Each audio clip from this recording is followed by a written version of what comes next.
Vẫn chưa có tế bel xiêm đàn anh rít lấy đón nè hay có tế bel chả rất mấy lâu mà có tế bel cần xiêm đón nè có tế bel thì chọn mẹ tùy lút tục có sợi tuột cho nè lo mà rồi cho đủ tan cho tùy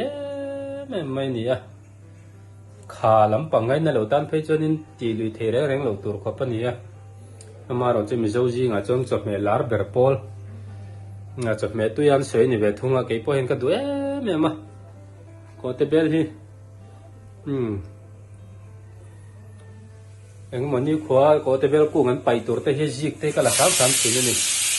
tiền xuân có tế bel với nè thì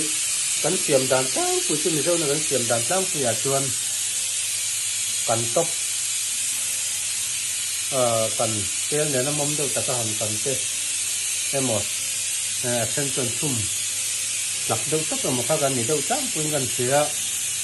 cái tiếng này xí là tùy đó là xiêm đàn ôm cả riêng cái này rít đó này anh ta còn một anh phía hậu đó này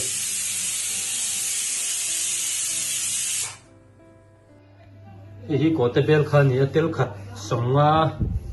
anh ấy tel khát anh cầm đón rồi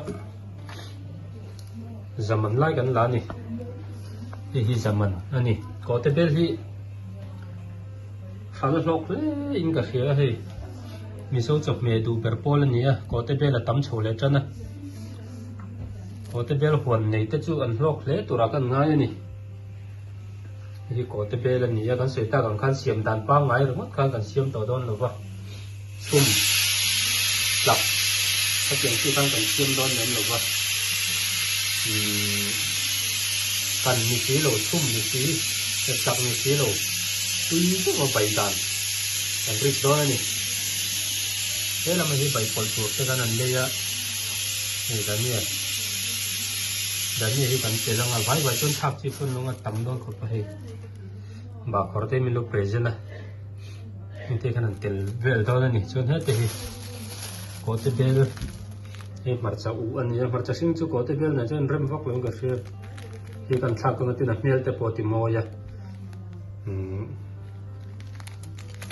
kan tel don ni ko te bel hi kan an chananga le start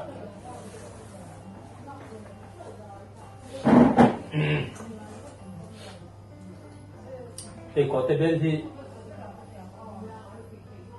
cuống sổ bây giờ mình tiền thì cuống trắng trên hết chỗ mà trắng tắc tắc ấy chắc là bằng nhiều mà rồi chỗ trắng thì đem nó cuống gì này cái chút cuống hay cái đuôi mình ra par tu ra hết chỗ này ra tu ra hết chỗ này nó cuống bul liền về làm khel về là khác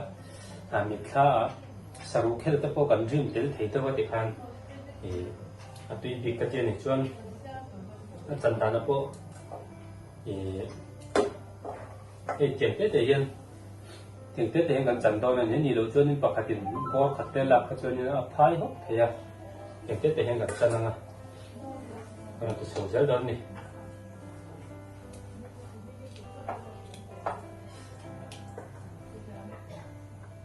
nó có tế bê là cái của mày chẳng vóc rồi anh tiền đều chỗ đó này có tế bê của nấu lại chứ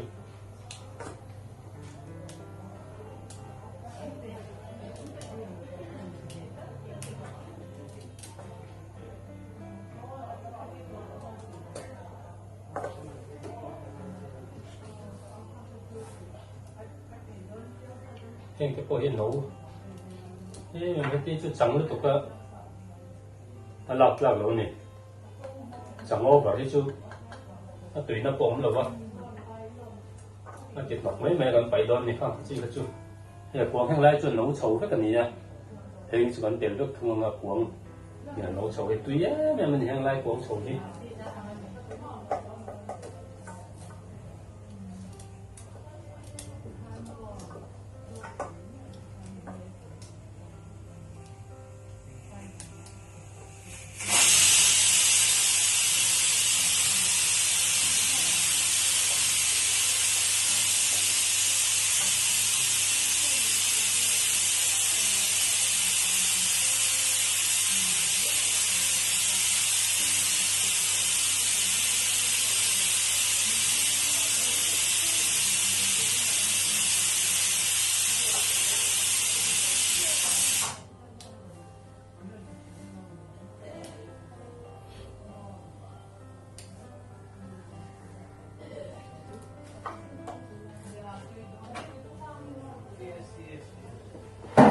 Hèn chứ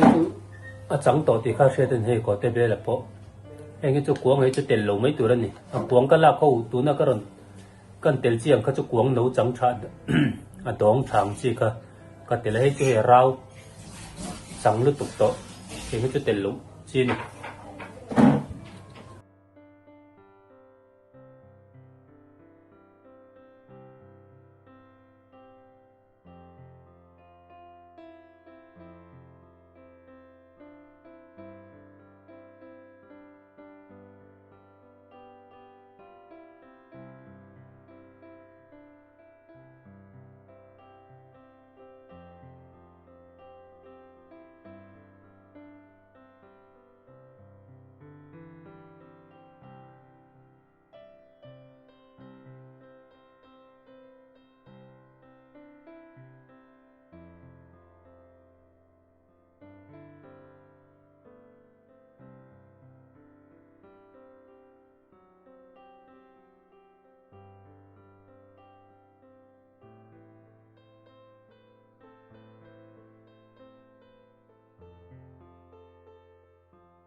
với cái thân siêu tổ của phải tôi búa ra mà rồi siêu cái là tụ tổ toàn luôn nè phải số tổ mấy nè tuy nói em mấy nè siêu lượng với cái siêu phải sờ sờ ra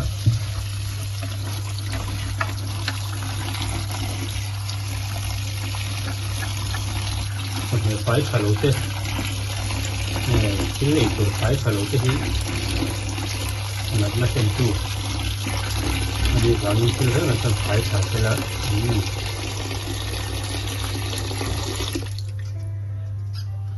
xin lỗi bắt đầu tiền cái chia đi đó nè anh chuẩn mà cho tiền tuyên đối chia phải sẽ là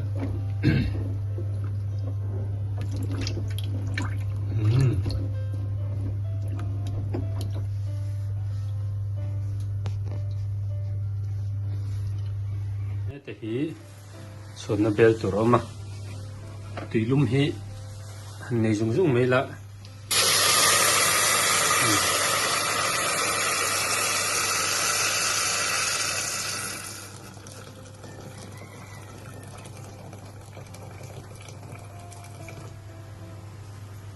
tùy lum mình hi ol sama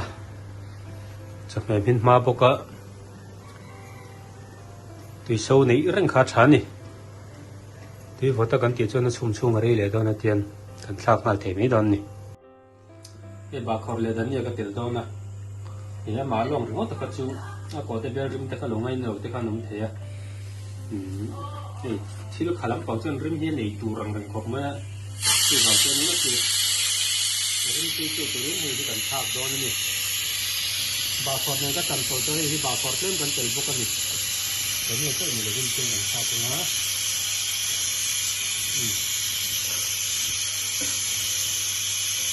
bà khâu lên cái này sạc quá thì cái này sạc được quá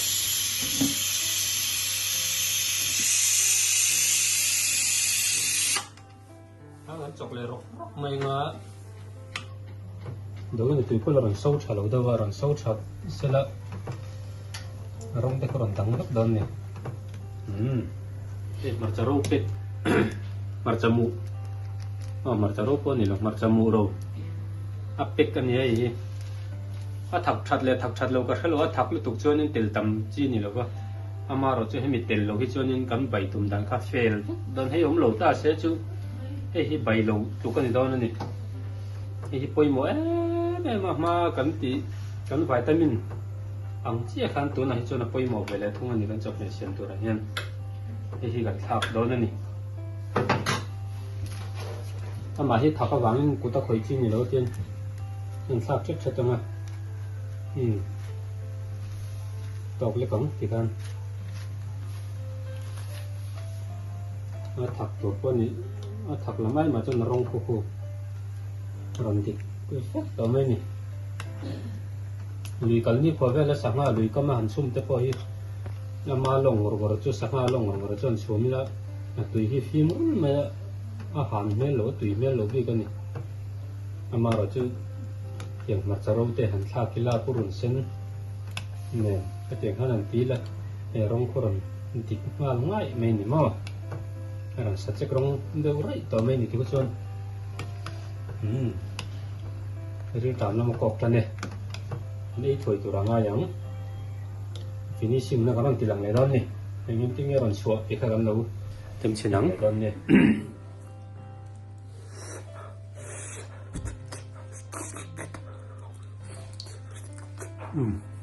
Let's have the what?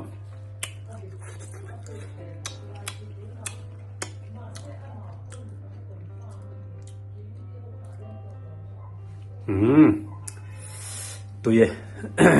cái đó cho nó lẩu rất là mà chứ cái chân tụi to cái nào về to mình chứ cái lên nào sáng lúc khăn tụi ăn lẩu đầu tiên nắm về chứ bằng chuan thì thọ cắt véo về thằng về cho tôi khăn lẩu trong cải bụi thế chuan nên chả đó nữa mà ya thì xem hết thì chăn lẩu về cho nên thiềm lẩu về thế tất cả này ya xiêm chăn ống trong nó cái bao tiềnกันriu riuกันไงตัวของกันริสกันตีเวลไม่ถึงเนี่ยตัวมังปนเราช่วงเชี่ยเราไม่เทียกันไงตามพวกเรานี่เชี่ยเราไม่เทียมาเราจะเสียมเทียมไอ้รองบอลช่างที่จุกันนี่เขาเราฟ้ากันริสเวทีเนี่ยรู้ไหม